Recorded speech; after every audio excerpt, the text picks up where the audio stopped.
September 17న కేంద్రం ఆధ్వర్యంలో విమోచన దినోత్సవం. సీఎం రేవంత్ను ఆహ్వానించిన రానని చెప్పారన్న ఎంపీ లక్ష్మణ్. మజ్లిస్ ఒత్తిడికి తలొక్కి సీఎం రావటం లేదని ఫైర్. మజ్లిస్ మెప్పు కోసం పనిచేస్తే ప్రజలు సహించబోరని కామెంట్.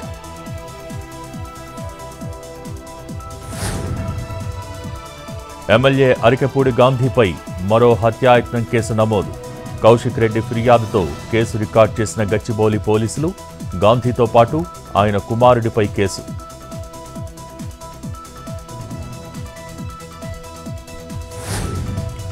మాజీ చీఫ్ సెక్రటరీ సోమేష్ కుమార్కు నోటీసులు ఇవ్వనున్న సిఐడి.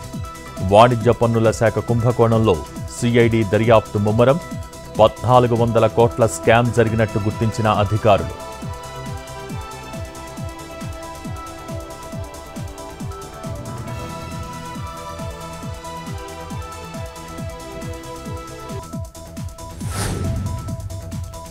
హైదరాబాద్లో వెలుగు చూసిన భారీ స్కామ్.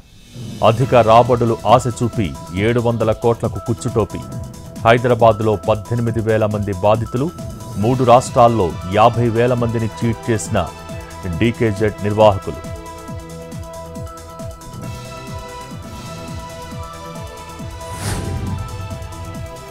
భద్రాద్రి మణుగూరులో పౌర హక్కుల నేతల అరెస్ట్.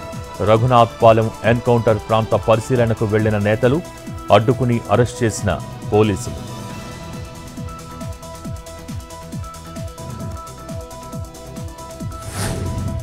అన్నారం సరస్వతి బ్యారేజ్లో భారీగా ఇసుక మేటలు. లక్షల క్యూబిక్ మీటర్ల ఇసుక పేరుకుపోయినట్టు అంచనా.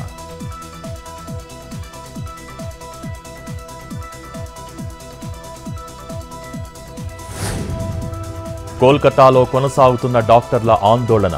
వర్షంలోనూ నిరసన సాగిస్తున్న వైద్యులు.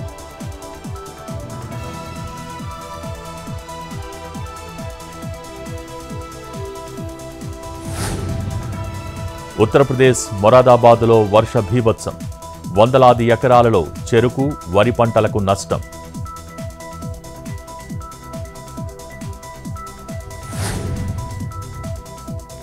జమ్మూ కాశ్మీర్ బారాముల్లాలో ఎన్కౌంటర్. మరో 3 టెర్రరిస్టుల్ని హతమార్చిన భద్రతా దళాలు.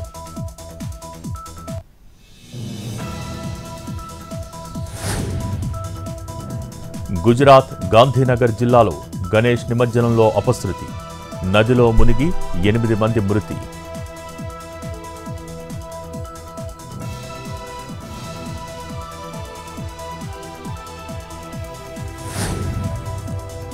సెబీ చీఫ్పై లోక్పాల్లో ఫిర్యాదు చేసిన టీఎంసీ ఎంపీ. అవినీతి ఆరోపణలపై సీబీఐ విచారణకు మహువా మొయిత్రా పట్టు.